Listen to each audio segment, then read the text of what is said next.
Fáilte, is Misha Dr. Karen Ward, and I am delighted to be here with you to talk about spring detox.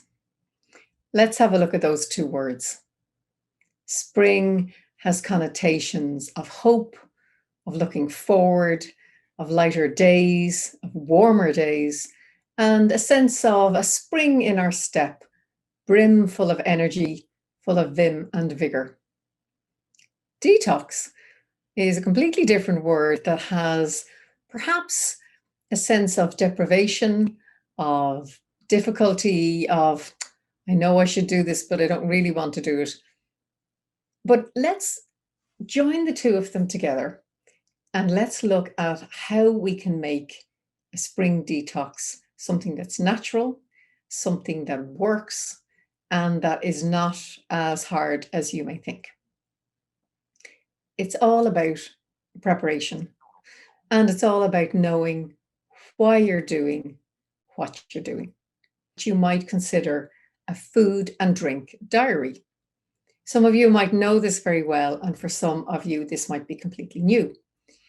And it's not just about writing down what you eat and what you drink, but it's writing when you eat and when you drink, and most importantly, why. Because sometimes we eat and drink out of habit, sometimes because we need the fuel in our systems, but sometimes we can also eat because we're lonely or we're bored or we're angry or we're upset and we want to self-soothe. And that's an important aspect to know before embarking on your spring detox.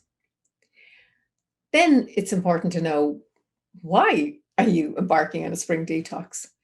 And we need to be realistic here. A cat will never be a dog. A goldfish will never be a budgie. If we look at our lineage from our mother's line, our father's line, back to grandparents, perhaps in our wider extended family, if we are very tall people and we have a certain body physique and we take after those family members, well, then we need to realize we're not going to change irrevocably. We need to work with what we have.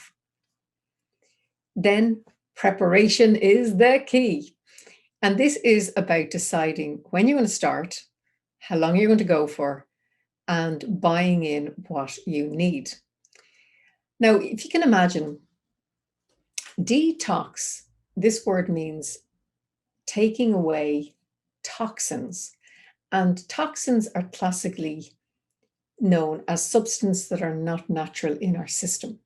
So that can be smoke, pollutants, it can be additives, flavorings, colorings, anything that's not natural in our system. And that means that we're going to feel a sense of tiredness or sluggishness for the first 24 or 48 hours. And also, let's face it, if they're coming out of our system, we're going to have to be near a toilet. So I highly recommend that you start a detox at the weekend. You'll know your own particular work system. So if you have Saturday and Sunday off and you're back at work on Monday, then it makes sense to start at the weekend. But if you work at the weekend, then you start midweek. You will know. And that means that you have a couple of days to acclimatize to this new way of eating and drinking, and that when it comes back to working or homeschooling or whatever you're doing, you will be in the groove, so to speak. Also, we need to take into account this time of year. Classically, detox is lots of vegetables, lots of fruits, lots of juices, lots of water. Fabulous. But we live in a cold, damp climate, and therefore make sure the vegetables become hot soups, the fruit might be stewed apple, and the water might be boiled water cooled with a squeeze of lemon or a little squeeze of orange. So we're getting that warmth into our system. Also, you might consider adding in something like a new Netflix series or a box set or a big jigsaw or a hobby or interest that you've been wanting to do for ages, so that you're occupied distracting yourself from thinking about what you're not having. Now, this really moves us into the zone of the detox. Classically, it's for a limited amount of time, 10 days to 2 weeks, sometimes a month. And if we think of the Christian Lent or the Muslim Ramadan, again, they go on for 6, 8 weeks, a good chunk of time. You can decide what you want to do. But here is the important thing. If we deprive ourselves of certain foods to lose weight, to increase our energy, put the sparkle in our eyes, good skin and hair, that's fine. But if we go back to the old way of eating and drinking afterwards, doesn't it make sense that it's only a matter of time before we pile the weight back on or go back to the dull eyes and the dull skin? Yes. Therefore, let the detox bring in new habits. And when it's finished, some of those new habits will continue, and some of the more, shall we say, stronger ones might return, but in a reduced way.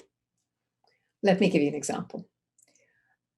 Let's imagine for the 10 days you come off alcohol, you come off sugar, you go dairy-free, gluten-free, and all your carbohydrates are whole grain, brown rice, brown pasta.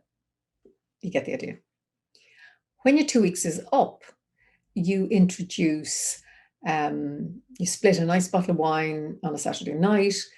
You bring back desserts, but you're more mindful of the sugar that's in them. And you perhaps decide, do you know, I think I'm going to stick with this gluten-free. It doesn't taste like cardboard. It's quite nice, actually. Or you might decide, yeah, dairy-free suits me. I've clear sinuses. I don't feel as stodgy. And then that sticks. And so you move forward with a sense of maintenance. Really, really important. But perhaps your detox has highlighted certain pinch points, shall we call them. And it might be you associate watching a nice film or a bit of TV with eating. And you think, do you know, I know from that food diary, I'm eating and drinking far more than I actually think. So you switch to your big mug of peppermint tea. Or you recognize, do you know, I'm really craving sweet sugary foods in the evening. And I'm sharing with you now that can often happen if you don't have a breakfast or a lunch. It means that your body's craving simple sugars, and so you'll eat anything sugary, sweet, to get the glucose inside you that your body needs. However, if you introduce a little bit of juice, perhaps a slice of wholemeal toast, perhaps a little bit of muesli, a piece of fruit in the morning, and then try and get lettucey, salady soup, hot soup in at lunchtime, that means when you come to the evening, you won't have those cravings. Also look at your vitamin and mineral content. Perhaps you're lacking chromium, which can also lead to cravings, or maybe there's a calcium deficiency. So it would be a good time to go for a good multivitamin. And there's some very good liquid ones as well that are very easy and quite palatable as well. Let us recap. Plan detox, know why you're doing it, prepare, buy in what you need. Don't overbuy, just enough. Plan to start with the first 2 days where you can take it easy and rest. Note that you will feel tired and sluggish for the first couple of days. This means it's working. Probably a few headaches as well are going to come in there. Keep going, lots of water or that herbal tea. And then within 3 to 4 days, you'll feel that lift, that energetic, oh, yeah, this is working. When you finish, don't go for the blowout.